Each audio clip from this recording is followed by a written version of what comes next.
We could not conceive how they could let a probable premeditated murderer walk the streets. Welcome to Watch Mojo, and today we're doing a deep dive into the most influential crimes in the history of law. We're talking about privacy, and our children are using social media to torment each other to death so that they can have likes and thumbs up on Facebook. Bentley's Law.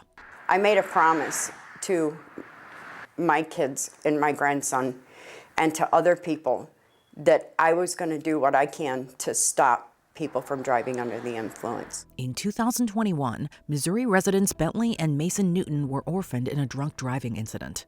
Both of their parents and brother tragically lost their lives, all because of someone else's poor decisions. This led their grandmother, Cecilia Williams, to work hard to write a new legislation titled Bentley and Mason's Law. The trauma is unending, as there is no justice because their loved ones will never be coming back. But this provides a sense of financial restitution and holds the offender accountable. This was introduced in Missouri in 2022 and has since been introduced to over a dozen more states. It requires drunk drivers responsible for orphaning children to pay child support to their victims. This will hold until the child turns 18. It was first passed fully in Tennessee in 2022, where it will hopefully discourage perilous driving. It covers under the influence. It's more than just drunken driving. What's the difference in drinking and driving and killing somebody and drinking and boating and killing somebody? Sergey Magnitzki. We had encouraged him and all of our other lawyers to leave the country. Everyone else had left, but Sergey refused to leave. He said, "I've not done anything wrong. The police have." According to the Corruption Perceptions Index, Russia is one of the most corrupt countries in Europe. The lawyer tasked with solving this issue in the 2000s was Sergey Magnitzki. When he discovered an immense corruption scheme, he was arrested by the officials he had accused in 2008. After 11 months in prison, he was severely abused and likely died because of the prison officials' neglect. Earlier this year, charges were also dropped against the prison doctor who treated Magnitzki. His death has made him a symbol for the struggle against state corruption in Russia and soured the country's relations with the U.S. This led to the Magnitsky Act in America, which sanctioned all officials responsible for the crime. Numerous other countries have introduced similar laws, such as Latvia, Lithuania, the UK, Canada, and Australia. It was a bill, and now it's a law, that essentially allows us to say, if you're a human rights abuser or you're massively corrupt, then our country is closed to you. And by the way, everything you have here has been confiscated. And more than that, it is a crime to do business with you. Kelsey Smith. Kelsey's mom says in their case, it was a battle with the cell phone company. We could not get them to understand this was an emergency. This was life-threatening. On June 2, 2007, Kansas local Kelsey Smith vanished entirely, then was found to have been murdered 4 days later. She would have been found a lot quicker if Verizon Wireless had immediately handed law enforcement her cell phone records. It took 4 days, which became a huge scandal. How many of you have ever used a cell phone to locate a person? And quite a few hands went up, and I said, I'm going to sound a little arrogant right now, but you're welcome. This eventually led to Congress passing the Kelsey Smith Act in 2021, which requires cell phone companies to comply with law enforcement in missing persons cases. The legislation was first introduced in Kansas in 2009, though, and has been passed in at least 29 other states by 2021. And we're hopeful that the foundation will build on Kelsey's passion for life, and that'll be her legacy. Carrie's Law. Carrie's Law, named after Carrie Dunn, who tragically passed away in a hotel room after her 9-year-old daughter couldn't dial out directly to reach 911. In Texas, in 2013, Carrie Hunt was fatally attacked by her distant husband. Horrifyingly, their young daughter witnessed the crime, but was unable to get through to emergency services.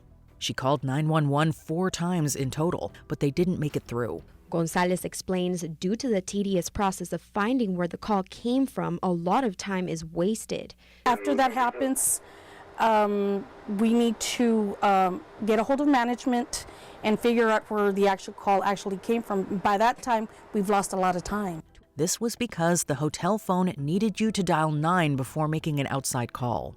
Carrie's father, Hank, worked hard to implement a law making this illegal. This became known as Carrie's Law in honor of his daughter and was introduced nationwide in February 2018. The Hunt family was also awarded over $40 million in June 2018 for the hotel's failure. Carrie's Law would make dialing 911 a certainty to get an emergency dispatcher, because right now if you walk into any multi-telephone line, hotel, office, or school and hit 911, you may or may not get the help you need. The Karen Act. You call the police on me, they come and they assault me or some altercation happens, and then I choose to sue the police department or sue you, you could be liable for at least $1,000. Most internet denizens are familiar with the Karen meme. It's essentially a label for middle-aged women who become irritable in public. This inspired the name for the Karen Act, which stands for Caution Against Racially Exploitative Non-Emergencies. It makes it illegal for someone to make a phone call to emergency services based on racial prejudice. Walton has asked the Board of Supervisors to redirect SFPD funding to the Black community, an act that he said should be viewed as reparations. The law was first introduced by the San Francisco Board of Supervisors in 2020 and passed unanimously. It was later introduced across the whole of California by Rob Bonta. Other states have also made similar laws, like Oregon, New York, and New Jersey. And we want to make sure that people don't continue to weaponize emergency calls to law enforcement. Susie Lamplau. We had a photograph taken together, and it was the last time we ever did. And she almost like a ghost behind me, really, holding me, and I always feel that that's probably what she is. In 1986, British estate agent Susie Lamplau was reported missing in London. By 1993, the case to find her had gone cold, and she was officially declared dead. The case was reopened in 1999, but there's still no concrete answer as to what happened to her. Brings back a lot of emotion, really. It's a mystery. Absolute mystery. The same year she went missing, the Susie Lamplau Trust was established by Susie's parents, Paul and Diana. They currently run the UK National Stalking Helpline and have made immeasurable contributions to raising awareness for personal safety. For instance, they campaigned to introduce the Protection from Harassment Act in 1997, which aims to protect victims of stalking and harassment. The fact is that personal safety has become something which many people recognize, and I'm proud of that. I'm proud of what we have achieved in that way. Sophie Elliot. Many times she would say to me, "He's doing my head in, Mum," and I'd say, "Well, it's doing mine in too," because I couldn't understand where he was coming from. In 2008, Elliot was murdered by her ex-partner in Dunedin, New Zealand. It led to a major controversy surrounding the criminal's use of the provocation defense. This is when someone argues they lost control before committing the crime, for example, due to emotional factors. And while it's only been trialled, Elliot says the outcome of the pilot program was successful, and she wants to see it rolled out to more schools in the future. This led to the Crimes Provocation Repeal Amendment Act bill, which abolished the defense of provocation in New Zealand. It won with 116 votes, and only 5 opposed it. Elliot's killer was then sentenced to life imprisonment, as the judge believed it was a deliberate murder. We've achieved what I wanted to achieve, and that was when my daughter was murdered. I realised that her relationship had been an abusive one. What I wanted to do was go and talk to young girls at girls' schools and tell them about Sophie's relationship and the things that we missed in that relationship. Jennifer Dulos. Officers made it clear Jennifer was not just missing. She was murdered. Basically, here's the fact. Fotis killed Jennifer. Okay? This is a fact. In May 2019, New Yorker Jennifer Dulos disappeared in Connecticut. The primary suspects became her estranged husband and his partner. The former took his own life in 2020, and the latter was convicted in 2024. Dulos and her husband were in the middle of a challenging divorce, which authorities believe motivated the crime.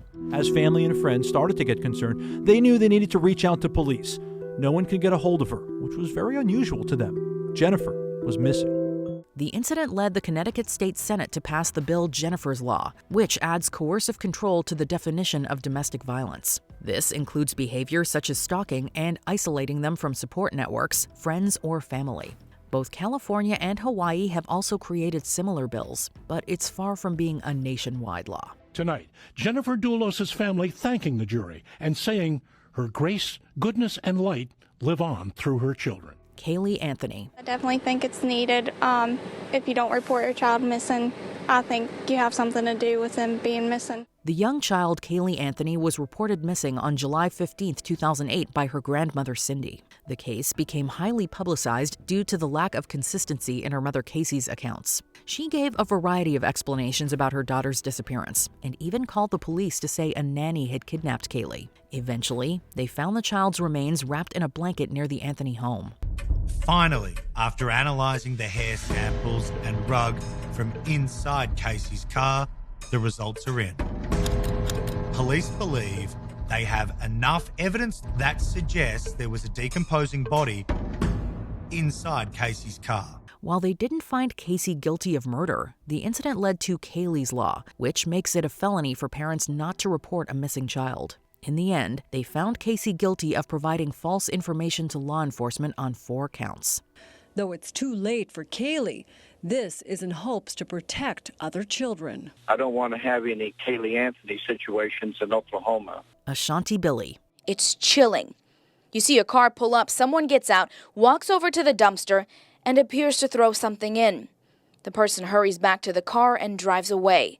Well, this dumpster here on the video, it's the same one police found Billy's cell phone in. In 2017, 19-year-old Billy never showed up to her first shift at a new job in Virginia. 11 days later, they found her corpse 350 miles away in North Carolina. They were unable to issue an Amber Alert as she was too old, but she was too young for a Silver Alert. This led to them deciding to create a new alert system for adults between 18 and 64 called the Ashanti Alert.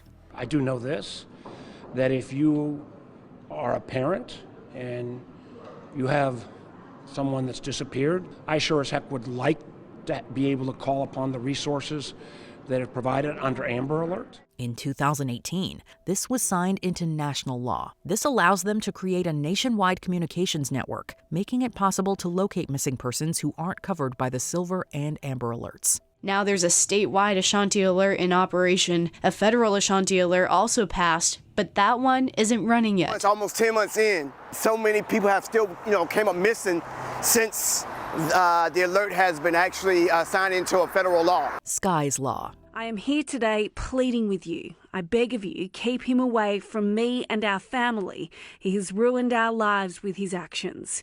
His history should speak for itself.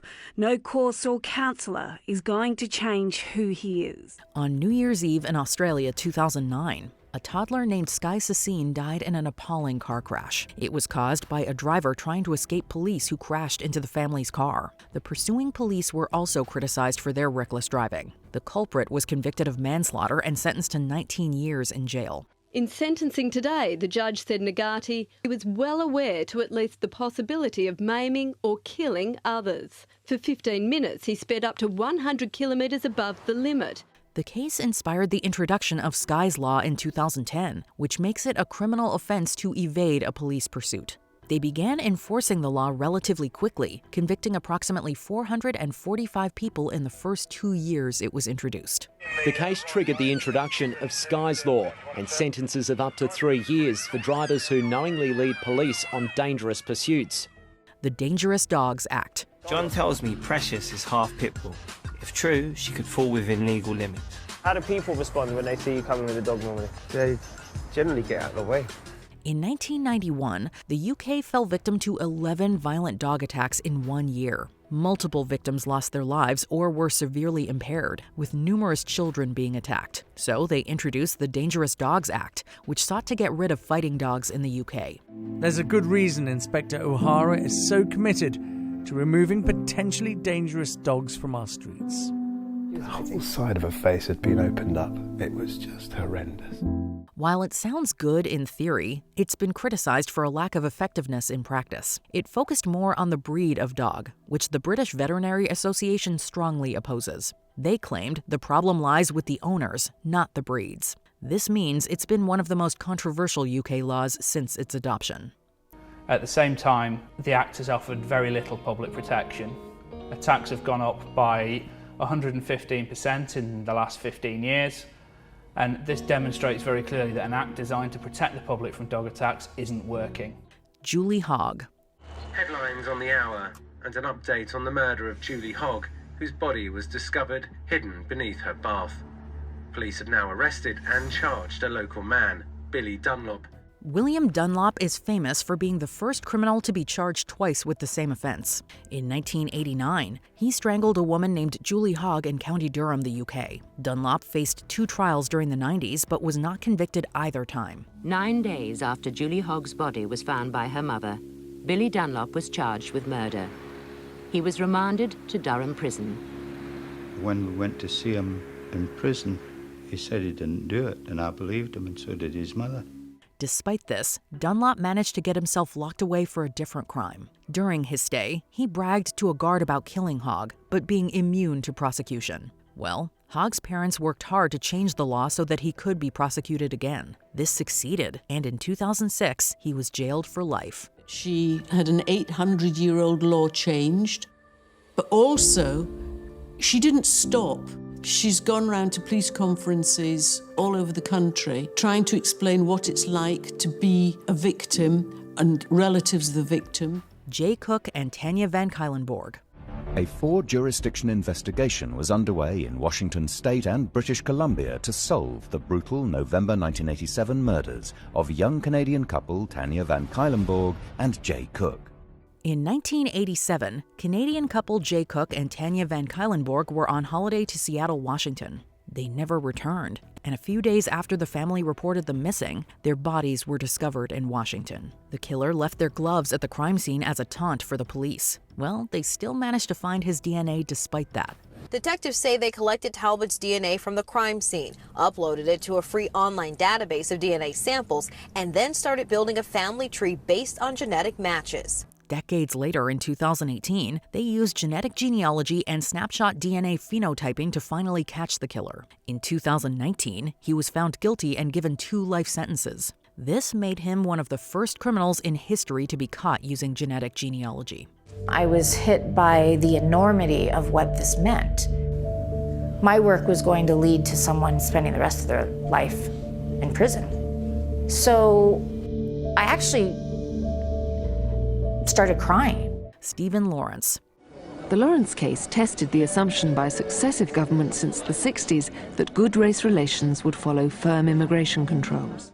In 1993, a teenage Londoner named Stephen Lawrence was murdered while waiting for the bus. It became an historic case as it was racially motivated. So, in its aftermath, there was a nationwide discussion about attitudes towards racism and the police. It led to the groundbreaking McPherson inquiry in 1999, which discussed institutional racism in depth. Them times I was really angry because all the stories that you've heard of what happened to young black men, and then you begin to think about, had he been white? They would have surrounded the black community. They would have arrested as many black boys as they could, and they would not stop until they get the killer. And how it had influenced Lawrence's death. The McPherson principle arose out of the inquiry, which states that all complaints of racist incidents should be recorded and investigated when someone involved views them as racist. It was an amazing step in the right direction, but institutionalized racism still exists. In 2020, black people were nearly 9 times more likely than white people to be stopped and searched by police. The McPherson report ruled that the Met were guilty of institutional racism and made 70 recommendations for change.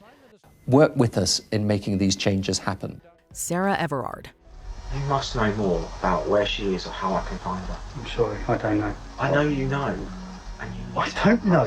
If they're taking her in a van, then they're taking her. In March 2021, Sarah Everard was horrifically abducted and murdered in South London. The culprit was an off-duty police officer, Wayne Cousins. The criminal was arrested a week later and charged with kidnapping and murder. This led to widespread debate about the role of the police in British society. A police inquiry was commissioned, which tried to determine how Cousins was allowed to become a police officer. In court today, Cousins sat throughout with his head down, unwilling to make eye contact. But Sarah Everard's sister and father demanded he looked at them when they emotionally read out how what he'd done had impacted them. In 2024, They determined Cousins had a history of sexual offenses, which they had failed to discover during the vetting process. While the inquiry is a step in the right direction, there are still major issues that need addressing, causing millions of women to live in fear. If you talk to his friends, you know, the investigation talked to colleagues and friends, as you can imagine. Nobody saw this. And that's a really important point. Nobody saw this. Nobody would raise the red flag. Joti Singh. We are now, in fact, getting breaking news from the Delhi High Court that the death sentence has been upheld by the Delhi High Court. This is the infamous Nirbhaya case. The 2012 Nirbhaya case in Delhi was an extremely despicable crime. Joti Singh and her friend Avnindra Pratap Pandey were violently abused on a private bus. The driver and 5 others on the bus were responsible. They started harassing the pair, and it devolved into one of the most disgusting events imaginable. She was found with numerous bite marks all over her body. The torture went on for more than 30 minutes, after which the attackers threw both the victims out of the moving bus. After, they were thrown from the bus, where they were found and taken to the hospital, where Singh died 11 days later. It motivated mass protests around India, which in turn led to the creation of a judicial committee in 2012. This serves to take public recommendations about dealing with sex offenders. They reviewed over 80,000 suggestions, leading to the Criminal Law Amendment Act in 2013. लोग दुष्कर्म करने के बावजूद भी शर्मसार नहीं होते। कानून उनको सजा देगा। कानून को सजा देना भी चाहिए। नहीं तो लोगों का मनोबल बढ़ेगा। Jennifer Levin. NYPD detective Michael Sheehan conducted an interrogation of Robert Chambers. Chambers had met Jennifer Levin earlier that summer. They crossed paths again that fateful August night in a popular bar on Manhattan's Upper East Side. Robert Chambers Jr., also known as the Preppy Killer, became infamous in 1986 after fatally strangling Jennifer Levin in Central Park, New York. Chambers used the rough sex defense during his trial, which was highly controversial. He claimed Levin had assaulted him, and he'd killed her by accident when trying to push her away. Did you think about Jennifer Levin? Every day. As the afternoon passed, the interview would go on for 4 tense hours. And every day I know that I'm in prison. I'm in prison because somebody died, and I am responsible for that. Chambers eventually pleaded guilty to manslaughter and was given a 5 to 15-year sentence. The case highlighted how controversial using rough sex defenses was and increased public awareness of such nefarious tactics. Chambers later pleaded guilty to selling narcotics, getting a 19-year sentence. He was nonetheless released in 2023, remaining under supervision until 2028.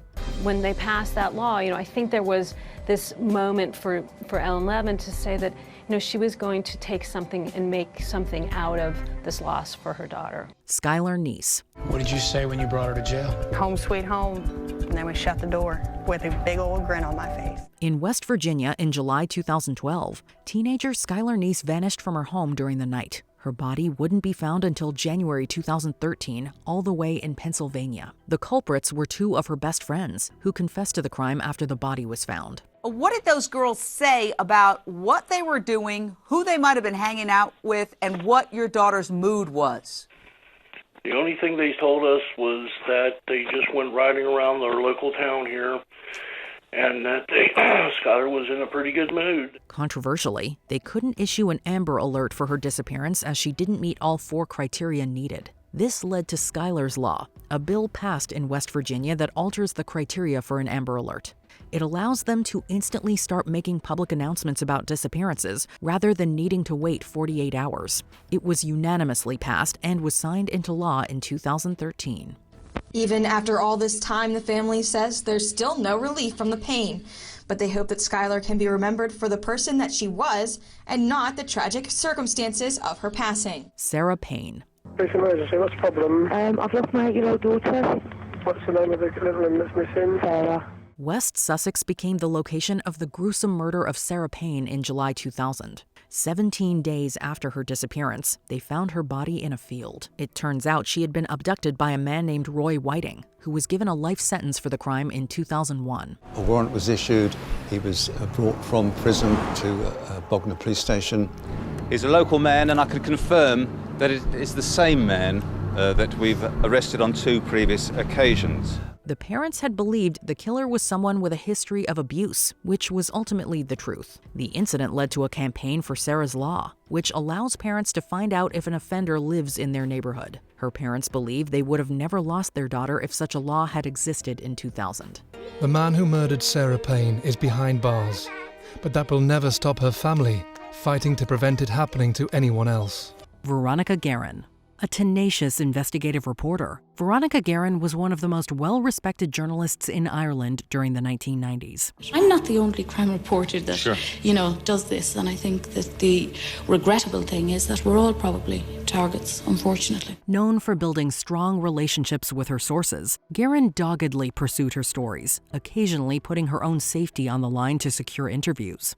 She also did not shy away from contentious topics.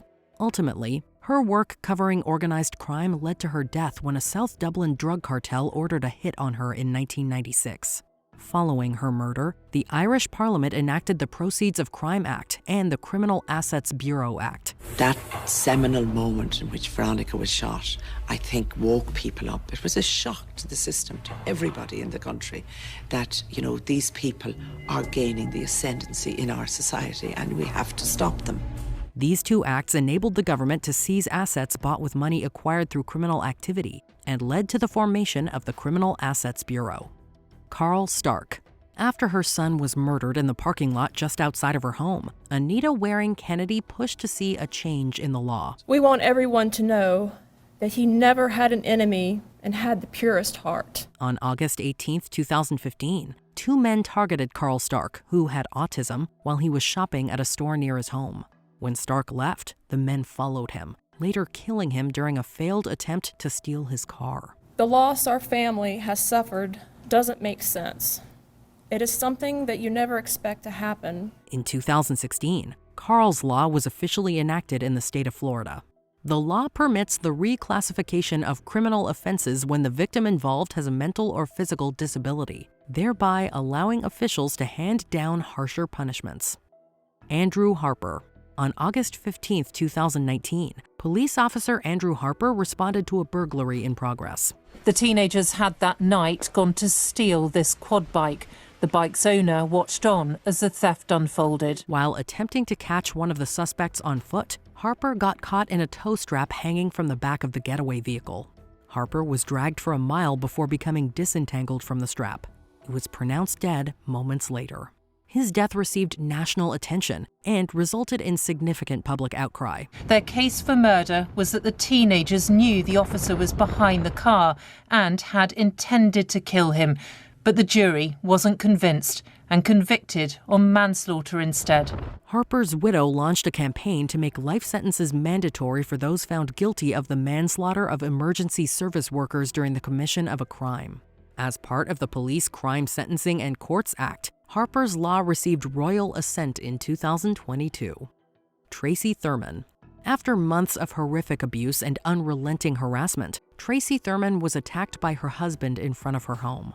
A police officer was on the scene, but despite the brutality of the attack, the officer failed to intervene. In fact, Thurman's husband went after her 2 more times during the incident, inflicting even further injury before the officer finally arrested him. No. She's mine! She's mine! Get him out! It took Thurman 8 months to recover, and she was left with partial paralysis. In a landmark lawsuit, she sued the town and the police department for violating her civil rights. The case brought about significant change to domestic violence laws across the United States, including the Family Violence Prevention and Response Act in Connecticut, which makes arrests in domestic violence cases mandatory. The case forced police departments nationwide to reassess their policies toward spousal abuse and protect women when threatened by their husbands. Drew Shadeen. On Saturday, November 22, 2003, Drew Shadeen wrapped up her shift at the local mall, did a little shopping, and then headed to her car. Drew had been talking on the phone from roughly 5 p.m. to 5:04 p.m. to her boyfriend, and that phone call was interrupted, and she abruptly hung up. Prior to doing so, she said something along the lines of, okay. It appeared to be a typical day for Shadeen, but her friends and family began to worry when she later failed to show up at her other job. She was found dead the next week.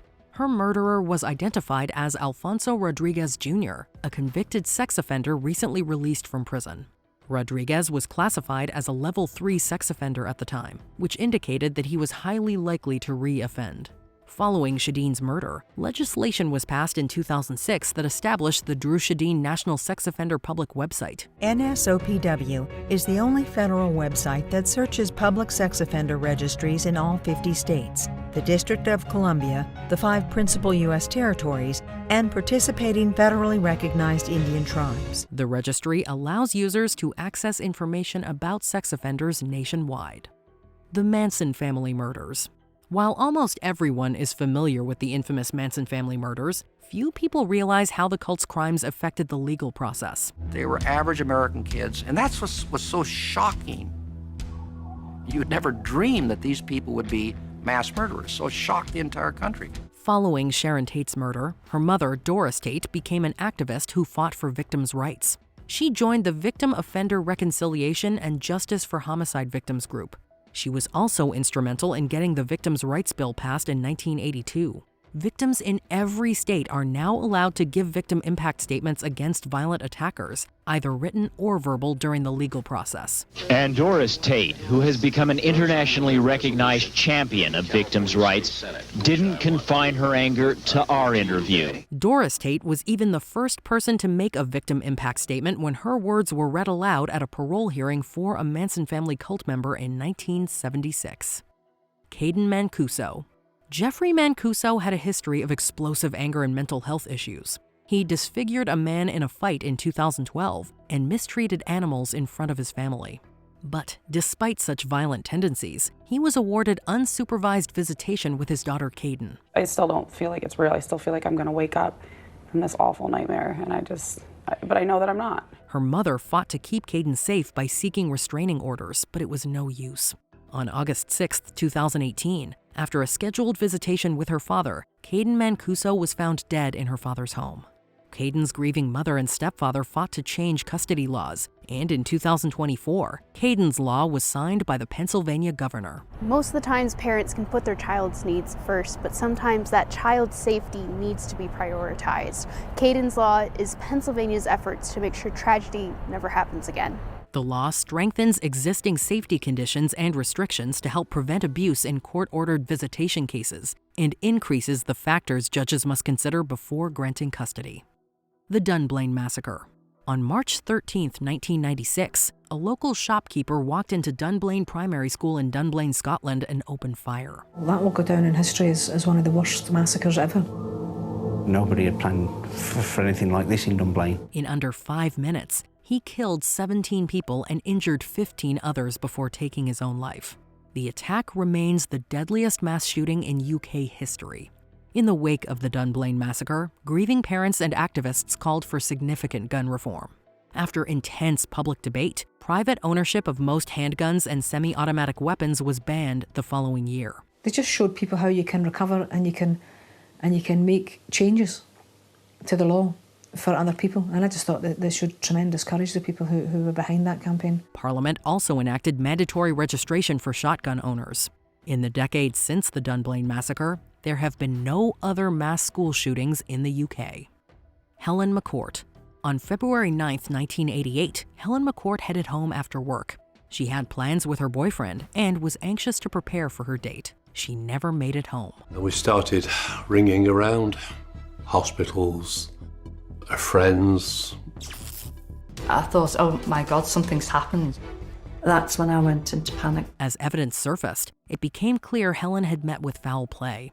Although her body was never found, authorities were able to gather enough evidence to convict local pub owner Ian Sims. McCort and Sims had argued shortly before her disappearance. Helen's mother advocated for new legislation concerning convicted killers who withhold information about their victims. You want this for a change in the law to deny parole to killers who don't disclose the location of their victims' bodies. Under Helen's law, offenders who conceal information about their victims face longer prison terms. The law received royal assent in 2020. Sims was released before the law was passed and later died without ever disclosing the location of Helen's remains. The Mississippi burning murders. In June 1964, during the height of the civil rights movement, a major initiative was underway to register black voters in the southern United States. For trying to exercise rights, for trying to help others exercise rights, people paid with their lives. It was called Freedom Summer, and in Philadelphia, Mississippi, the Ku Klux Klan was not happy about it. They launched their own campaign, one of terror and intimidation, to counter the initiative. 3 activists, James Chaney, Andrew Goodman, and Michael Schwerner, went missing and were later found dead. The murders ignited national outrage. Ultimately, 19 people were charged in connection with the crime, including the local sheriff. The FBI arrested 21 Klansmen, charging 19 of them for conspiracy to injure, oppress, threaten, and intimidate the civil rights workers. The events sparked landmark federal legislation prohibiting racial discrimination in voting, the Voting Rights Act, which was signed into law on August 6, 1965. Claire Wood. Around the world, many women have lost their lives at the hands of their partners or ex-partners. On International Women's Day in 2014, a law was implemented in England and Wales that could significantly reduce the frequency of such tragic incidents. I see no reason why that information shouldn't be passed on so you can make an educated assessment of your predicament and will I stay or will I go. Claire's Law, also known as the Domestic Violence Disclosure Scheme, grants a person the opportunity to find out if their partner has a history of violent behavior.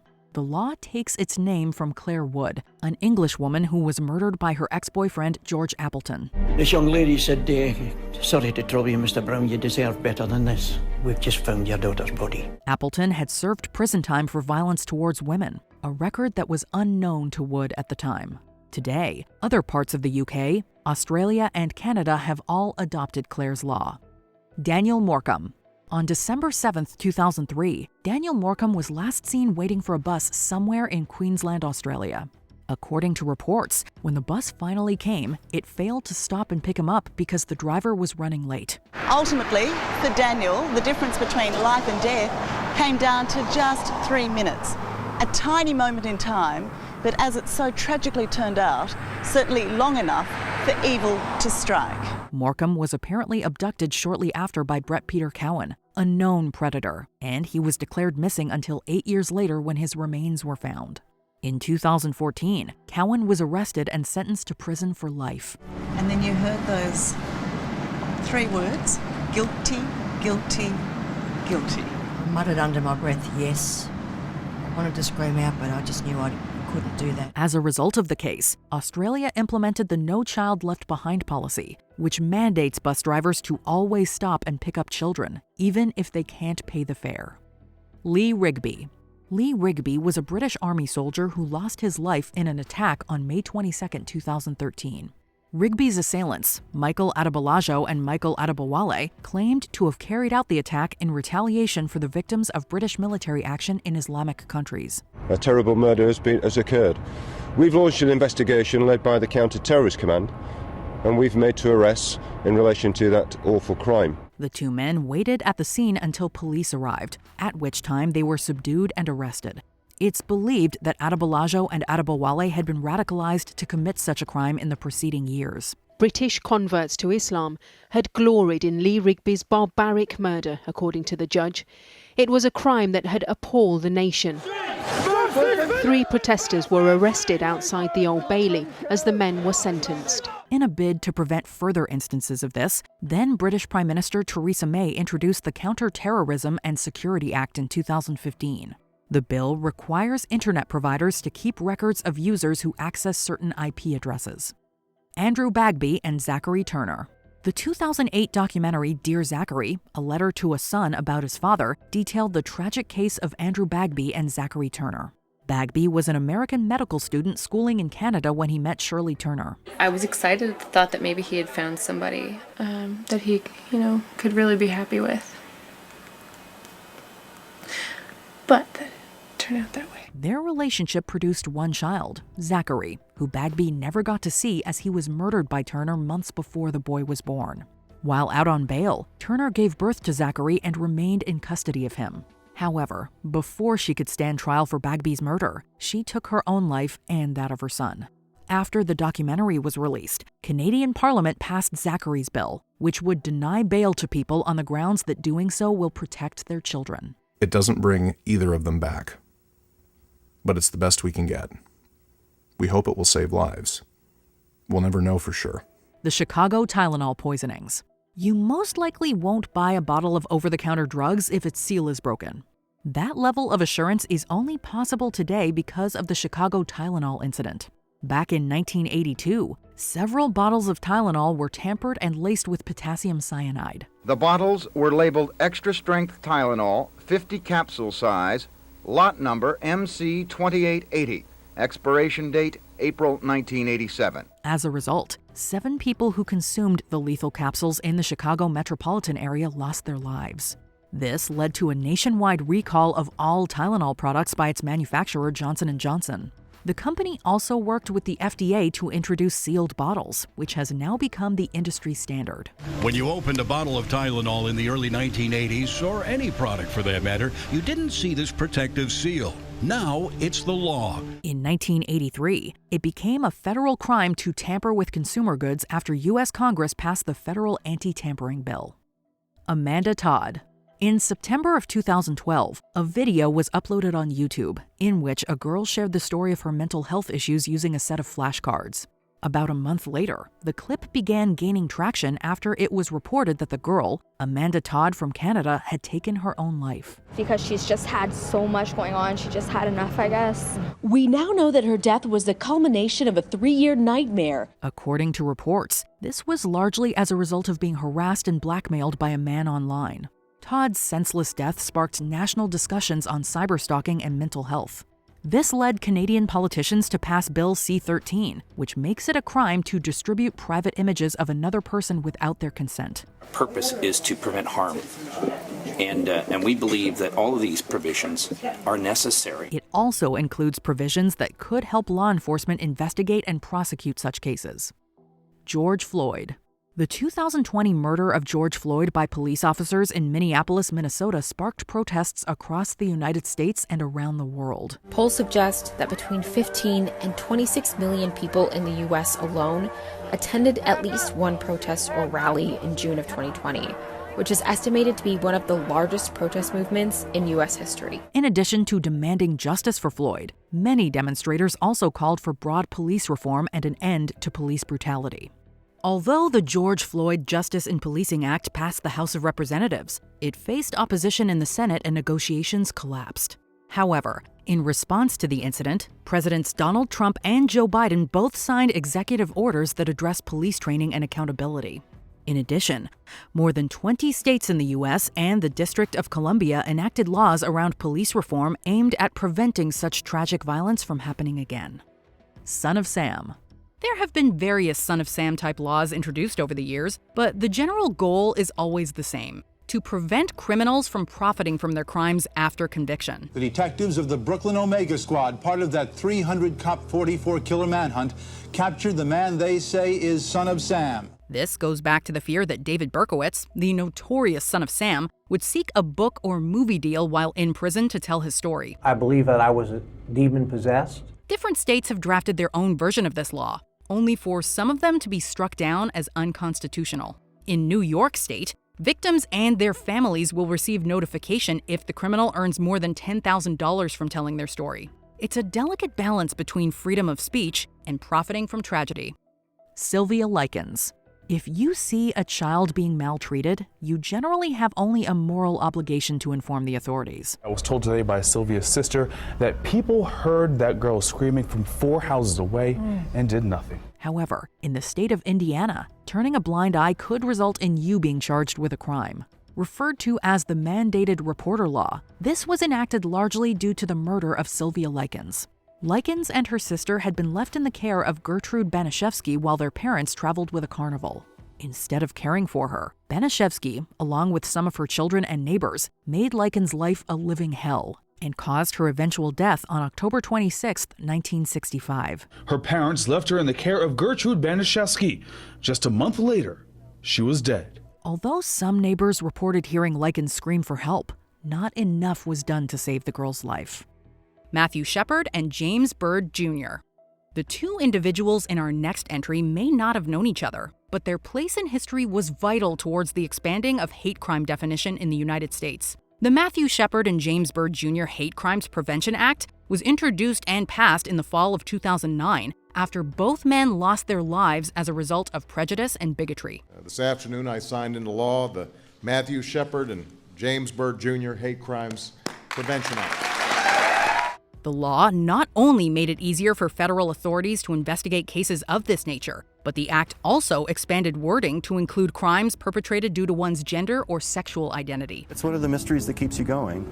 I can't ever really know what he might have been able to accomplish, but I have a pretty good idea of what we can accomplish in his name. Although it cannot make up for the senseless loss of these two lives, it has arguably helped many people seek justice in the wake of such crimes.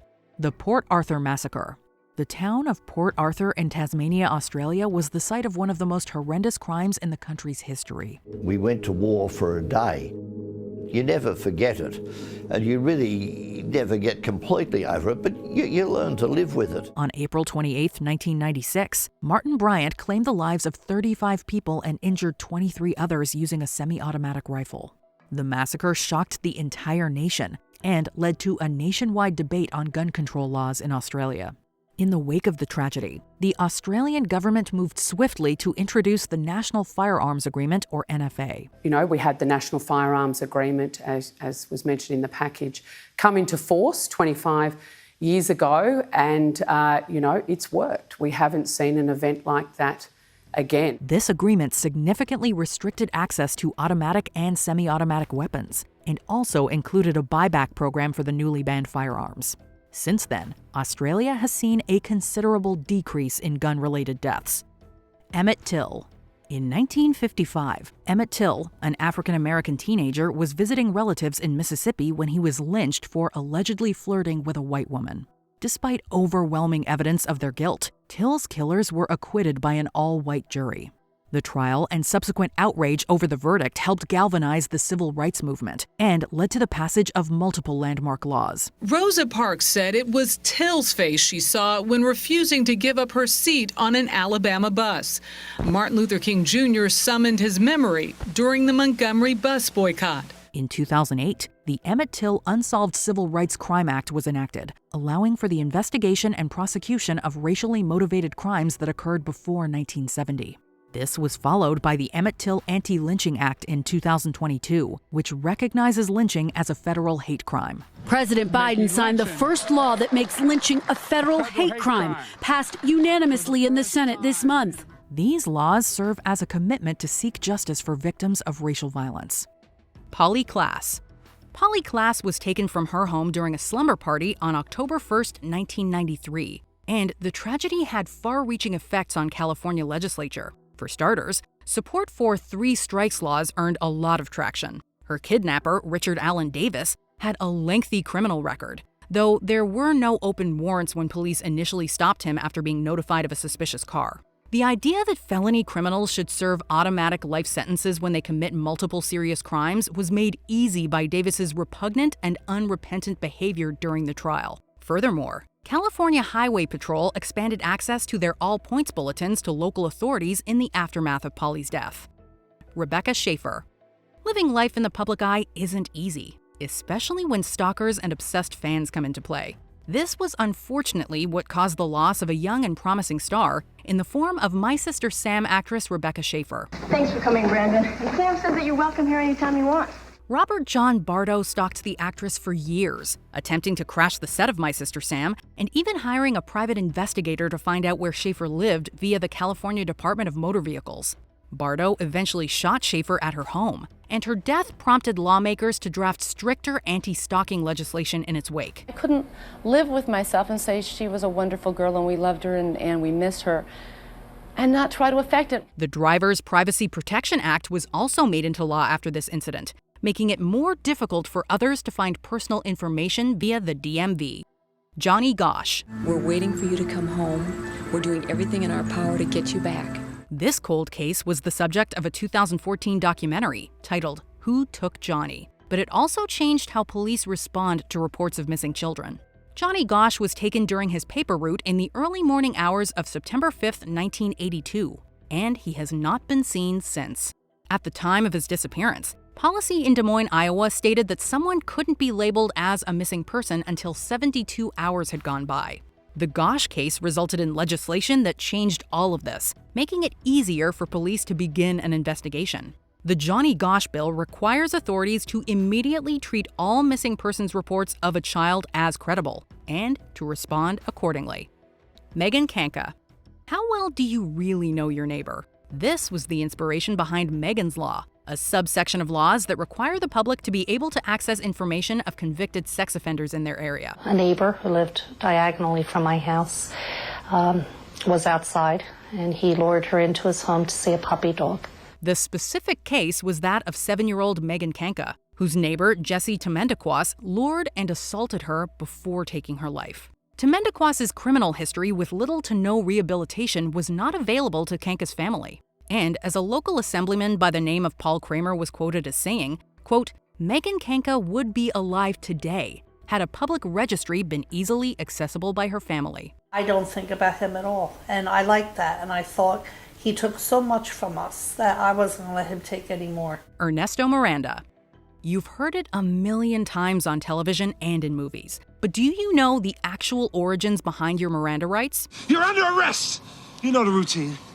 Very good. You have the right to remain silent. Now what else? Although Ernesto Miranda was a criminal and his second trial did have the same results of a conviction, it's the circumstances of his arrest that changed the law. This was because Miranda wasn't informed of his right to remain silent so as not to incriminate himself, and was also, quote, refused an opportunity to consult with his counsel. Anything you say can and will be used against you in a court of law. If you cannot afford to hire a lawyer, one will be appointed to represent you before any questioning if you wish one. His confession was deemed inadmissible as evidence, and the state of Arizona had to retry him with said confession omitted from the record. The Supreme Court case Miranda v. Arizona now requires that all arresting officers inform you of your right to silence and an attorney. The department was forced to drop the charges because you forgot to read him his Miranda rights. Amber Hagerman.